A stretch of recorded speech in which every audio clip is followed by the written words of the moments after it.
in the long-term future, maybe most minds will be digital rather than biological. And so getting this right is really quite important.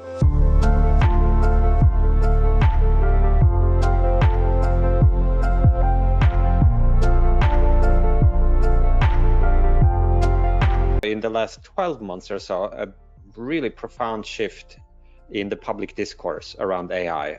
There have been a small community of people who have, for a couple of decades, been thinking about what would happen if AI really started to succeed, and the kinds of safety issues and security concerns that might arise. But this was, for the longest time, really a fringe occupation. Most people sort of dismissed it as idle speculation, science fiction, doom-mongering, and there were a few people hacking away at that on the sidelines.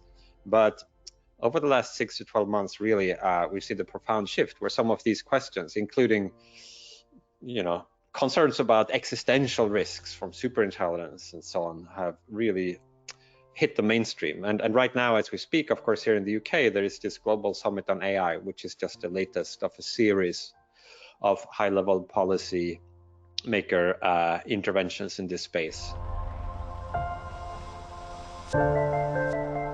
I think if we take a bird's eye view of the current situation, there's like a bunch of different facets of this AI challenge that we can identify. So first, there is all the things that people have been looking at for a long time, which are more present-day issues and current harms and concerns with how these systems might be used, threats to privacy, intellectual property, discrimination, etc., etc. So that's all still there. But then in addition to that, as we are looking towards potentially more transformative AI developments, I think we can identify 3 broad clusters of issues. One is the technical problem of developing scalable methods for AI alignment. So these would be methods for ensuring that AI systems remain on task, that they do what their creators intend for them to do, and don't do things that they are not intended to do, even as these systems become more general in their capabilities and more intelligent and eventually perhaps superhumanly capable in various domains. And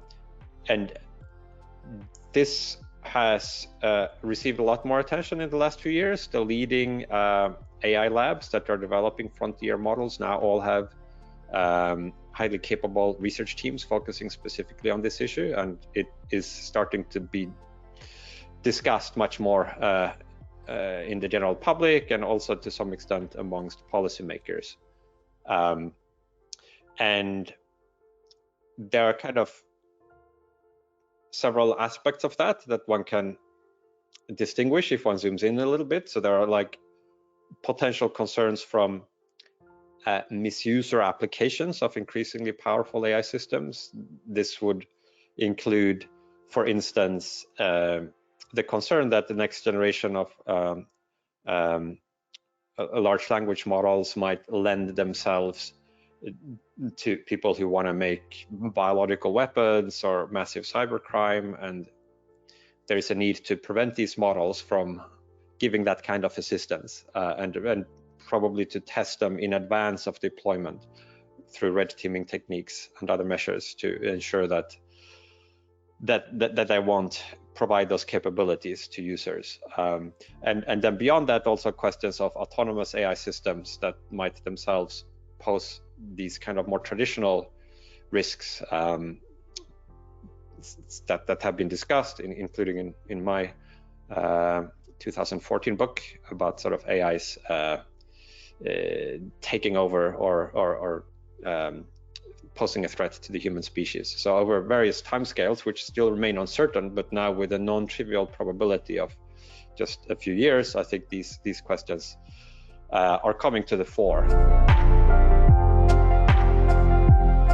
This encompasses a whole swath of different challenges related to how this technology, even if we have the technical means of constructing particular AI systems so that they behave as intended, how we then have a national and perhaps international governance regime that ensures that these systems predominantly are used for positive ends.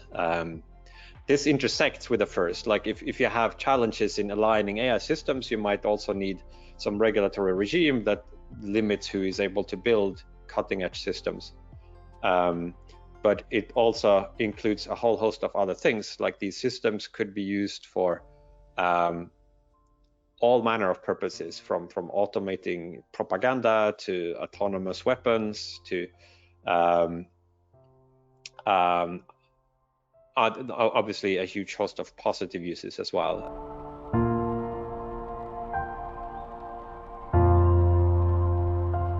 Either now or at some point, as we create increasingly complex and sophisticated AI systems, these might become not just mere objects or tools like hammers and cars, but they might become entities whose interests matter in their own right.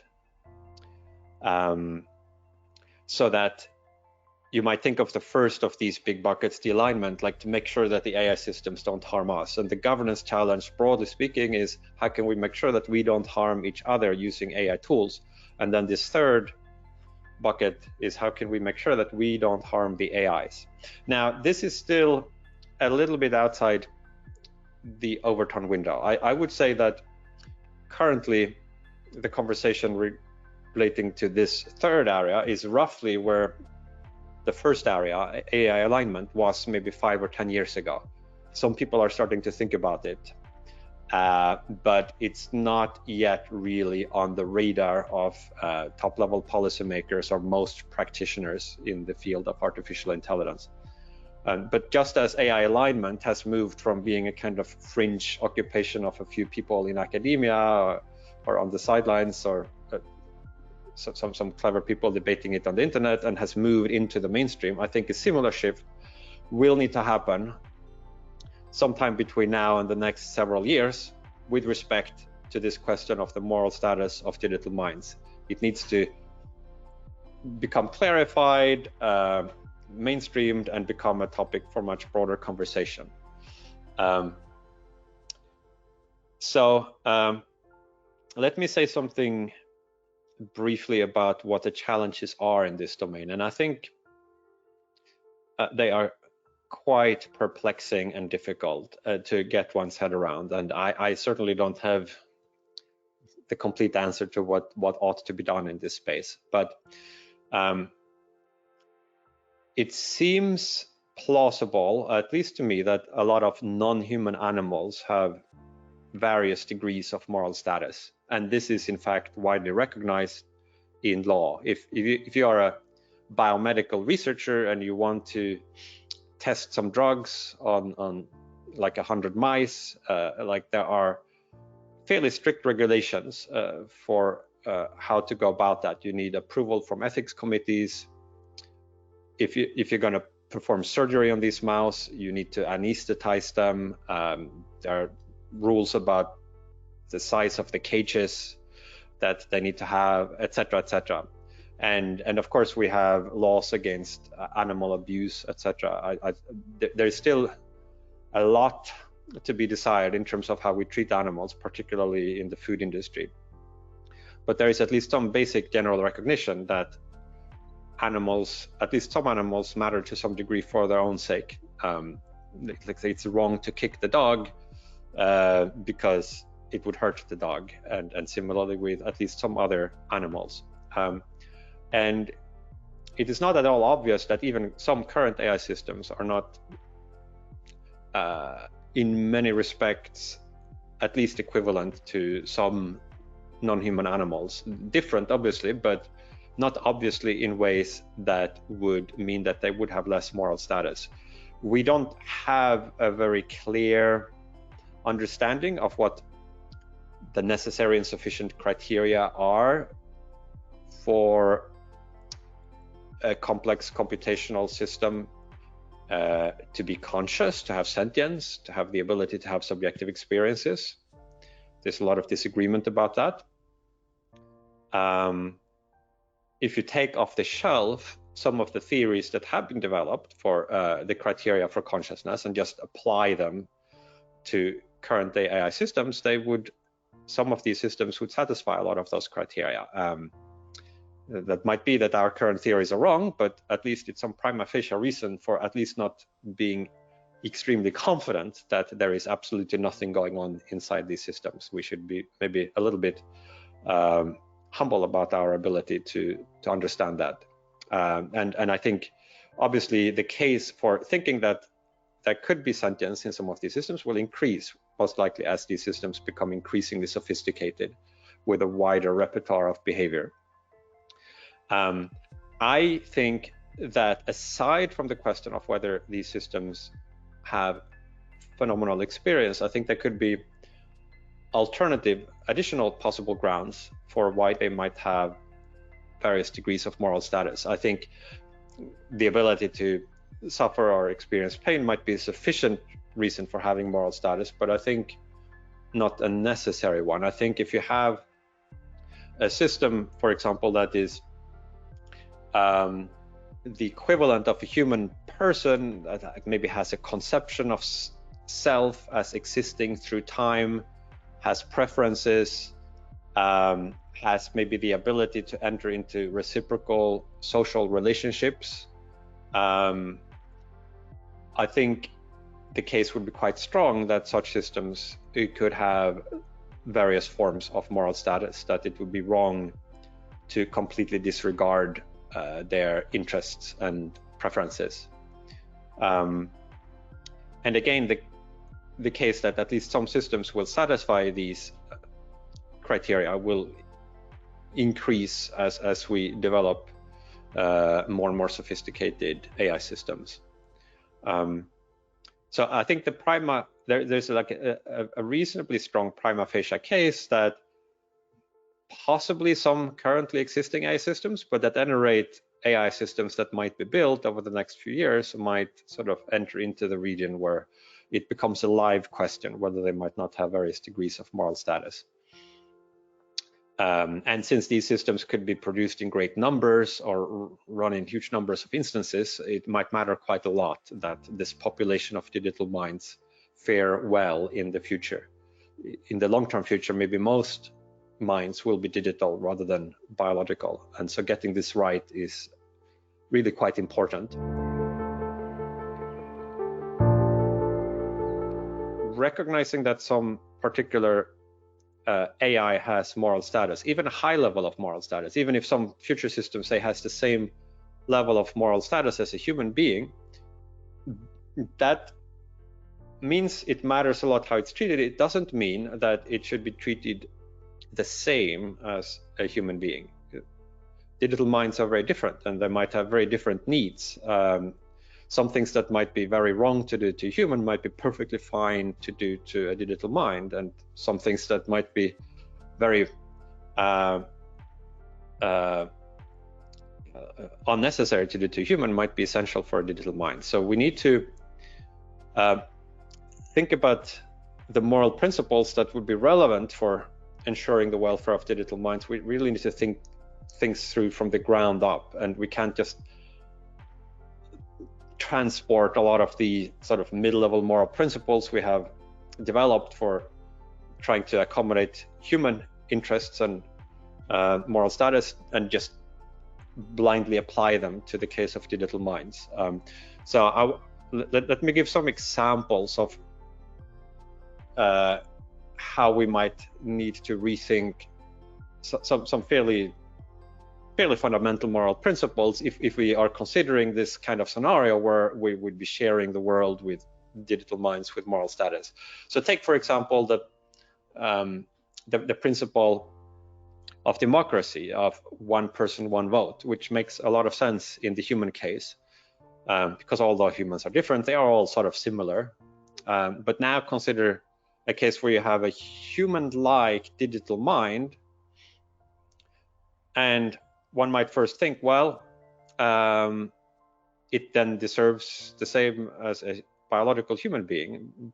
But if you apply this principle of one person, one vote to a scenario where you have digital minds, where maybe you could the day before the election, make 100,000 copies of yourself, and then the day after the election, maybe you merge all of these together again, one can immediately see that it becomes quite problematic then, whether each of these 100,000 minds should each be given one vote.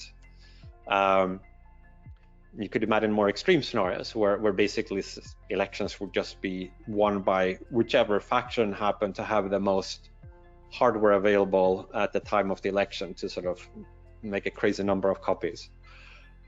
In that context, this simple principle of one person, one vote no longer seems to be sensible, and one would have to maybe think of some other way of allocating political influence.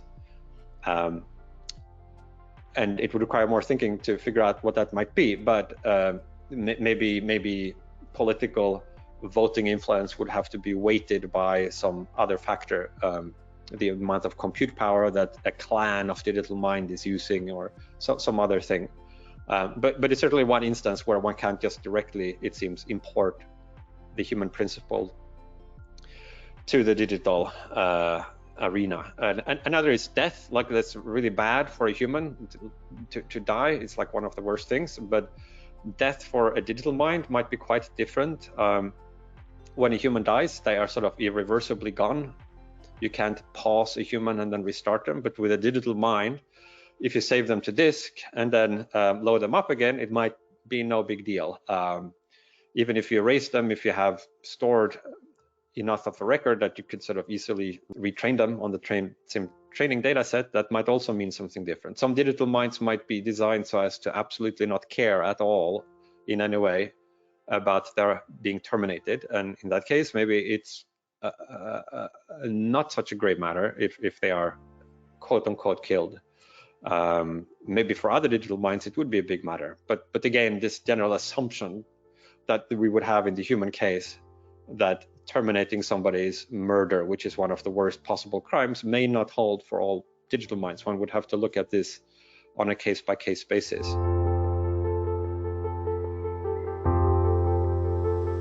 With humans, we have adopted the principle of freedom of reproduction.